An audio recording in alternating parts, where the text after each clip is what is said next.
this weekend a movie comes out about an offspring, a descendant of mine that I can be proud of. Someone I can be passionate about. I'm just so happy about Kylo Ren. Just...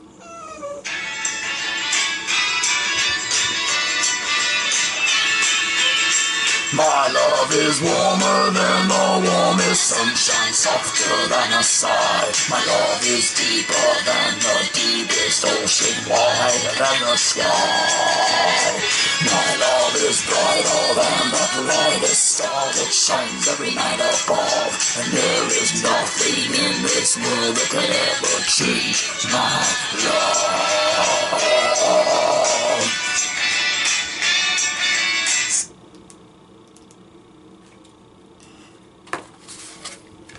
Heat.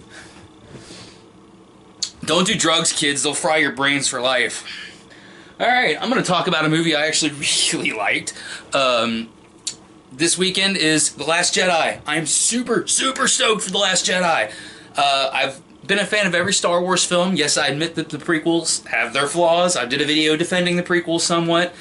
The worst Star Wars movie is The Phantom Menace. The more I see it, the more I like it. I will do a video, probably before the Han Solo movie. I think it'd be more appropriate to do it then. I'll do a movie where I will defend Rogue One against the people who say that there's no character development during it, because you don't know what the fuck you're talking about, because yes, there is. Today, I'm going to be talking about Kylo Ren's second most dreary performance behind Silence. Have you ever seen Silence? Oh, you should see Silence. We'll talk about that another day. Today I am reviewing Star Wars The Force Awakens. This pissed me off. This is the Target Special Edition, and it said, includes all these extra special features not available anywhere else. But when you open the package up, it said, exclusive content available in digital form only.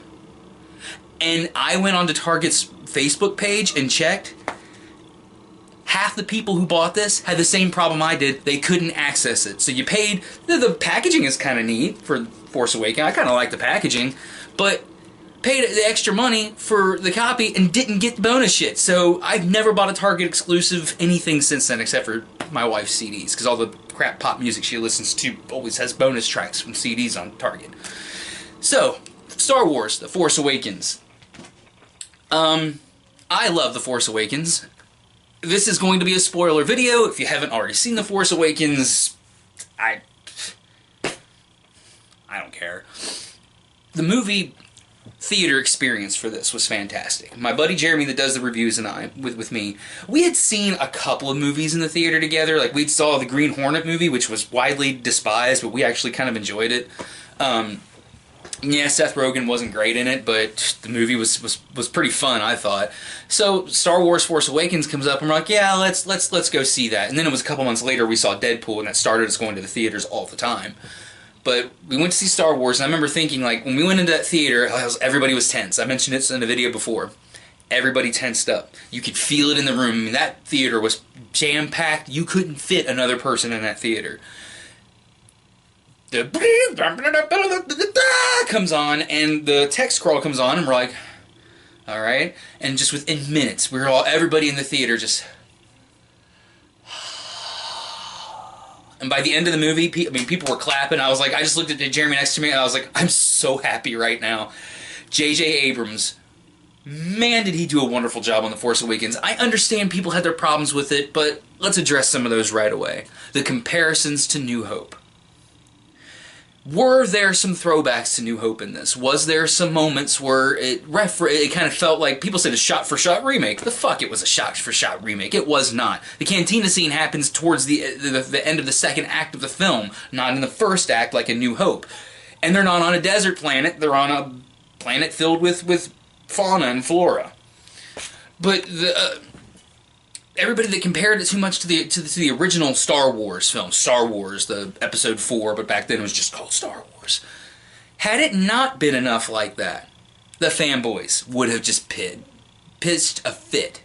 Had it been too much like that, people would have bitched. No matter what you would have done with Force Awakens, there would have been a group of people bitching, moaning, and complaining about it. So there was no way to make everybody happy with this, and I'm glad they did what they did, because they introduced us to characters and situations and areas, planets, situations. All these things were introduced to us in this opening film of the new trilogy. It was almost like Star Wars, the new trilogy exposition, the movie. And I was fine with that, because it told us, here's all these new characters, we're going to leave you guessing about some of the things, and I thoroughly loved it from the first moment when we get on, and the old man is handing over the plans to, or the map to find Luke Skywalker. That's the one stupid thing. Why would Luke, if he didn't want anybody to find him, I hope they addressed that in Last Jedi, why would he leave a map behind? Somebody would have been smart enough to put the two together and figure, hey, here's the map to Luke Skywalker. But anyway, there's the premise. Map to Luke Skywalker. Poe Dameron gets it, hands it off to BB-8. BB-8 takes it to Jakku. He meets Rey. Everything takes off from there. If you haven't seen the movie, sorry, I am spoiling here. I absolutely loved the friendship build-up between Finn and Poe Dameron. When they first meet, he's just like, why are you letting me go? Because this is the right thing to do. You need a pilot. I need a pilot. And Poe doesn't even question. He's like, we're going to do this. They just jump in there. They never question it. They just instantly friends. We don't need them to build up a friendship. It's two guys with a like-minded idea that both had to get the fuck out of where they were.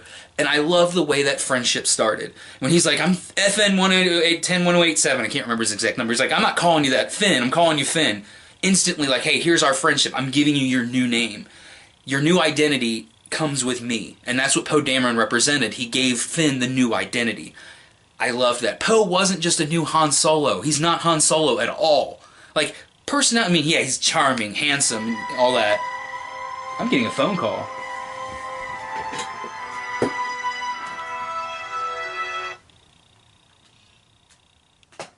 Heat. Lord of the Rings ringtone. Forgot to turn off my phone. I don't care. I'm not editing it out of this video.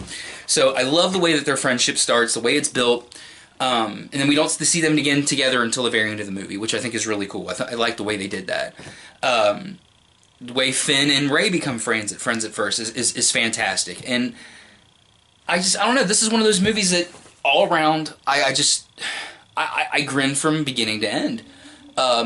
Does it have some flaws and some problems? Unexplained things, but we have 2 more movies to address those. It's kind of like I often said, I hated the end of Pirates of the Caribbean 3. Hated the way they ended that movie.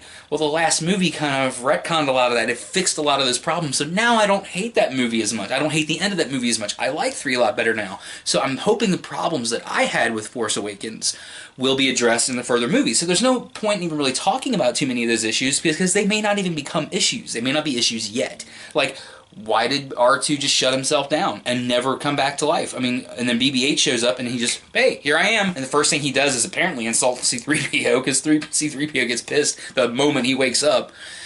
But let's talk about the character that was the surprise of the film, and that's Rey. Surprise to the point where they didn't even make a damn action figure for her at first. Let that sink in. They had not the film company, not Lucasfilms, who was bought out by Disney at this point. It wasn't that they didn't have the faith in the Rey character. It's the toy company didn't have the faith that a female character would sell well from a Star Wars film.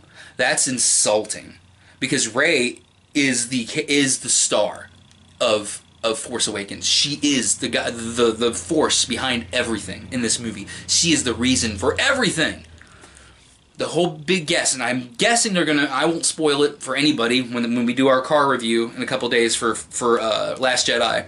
We will not spoil it if they address who Rey's family is. I know all the things pointed towards her being a Skywalker. I don't think she's a Skywalker.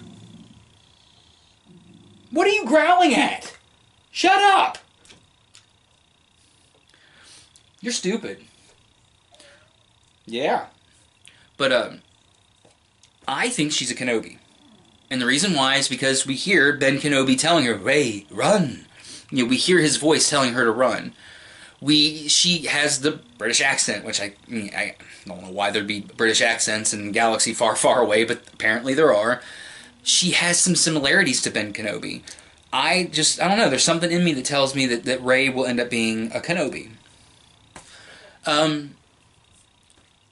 So, the end of this film was just tremendous. The third act of this film was amazing to me. I loved every second of the third act of the film, from when they get onto this Starkiller base.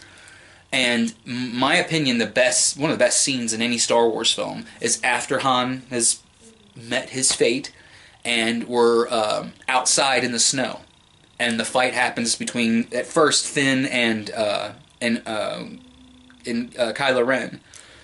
Kylo Ren, yes, he has the moments where he's a bratty guy, but when he talks, he's usually very subdued. But when Kylo Ren is standing behind Finn and he screams, "Traitor!" that sends chills up and down my spine. Just the way he says it and look on his face, just when he screams "traitor," that is, it's so awesome. But when he knocks Finn out and Rey comes up and she reaches forward and she gets a lightsaber, and for some reason she can beat Kylo Ren, a guy who's had training, and not only does she beat him, she kicks his ass. She beats the shit out of Kylo Ren with that lightsaber. He didn't stand a chance against her once she realized, hey, I can do this. Which leads me to believe maybe she is a Kenobi. Now, there is a fan theory out there that she's a Palpatine. I don't want that to be true, but if it is, interesting, to say the least. Now, I'm a huge Star Wars fan. I've been a huge Star Wars fan since as long as I can remember. I've loved the films. Return of the Jedi, I think it's too much shit. I love Return of the Jedi. And I have found something in every Star Wars film ever made that I can latch onto, something I can love. Even Phantom Menace has moments I really like. I love Liam Neeson as Qui-Gon Jinn, I do. And in the whole trilogy, I don't give a shit what anybody says. Ewan McGregor is fantastic as young Obi-Wan. Younger. So, the end of last year, got off track there. The end of Force Awakens is her on the island in the ocean, water everywhere, and there's Mark Hamill, Luke Skywalker, and he turns around and gives her that look like, did somebody just fart? And then the movie's over. When that movie ended, people in the theater just were, and I was just like, now, it had been years since I saw a movie twice in the theater, and usually when I did, it was because I went to the discount theaters, so I only had to pay $1 or $1.50 depending on which discount theater you went to. So, I went to see this one a second time, and I will most likely be seeing Last Jedi a second time. The plan right now is for us to see it twice in the same day, but that might not be able to happen due to financial reasons, because that can get pretty expensive, because I'm on medication that requires me I can't go long periods of time without food. I get dizzy, so I have to get something to eat while I'm in the theater, and theater food at our theater, I mean, theater food everywhere is expensive, but our theater, it's ridiculous. It's like $14 for a popcorn and a pop. It's $17 for a chicken tenders meal. $17. God, Cane's is half the price and twice as good. So, don't you work anymore? No! There we go.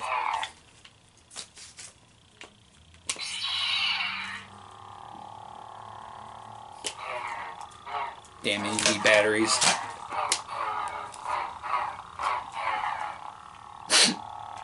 No! Bastard! I guess I'll end it there.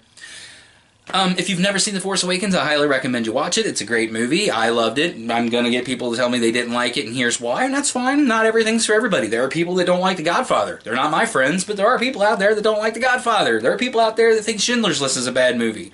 I mean, it doesn't matter how great a movie is, there's going to be somebody out there on the internet, I don't like that for reasons. It wasn't made exactly the way I wanted it to be made. Anyway, well, I'm looking forward to The Last Jedi. I don't care if they're a cash grab at this point. Give me a new Star Wars film every year for the next 30 years, and I'll keep seeing them. So that's it for me. I'll be back with Return of the Revenge of the Sith of The Last Jedi this weekend. See ya!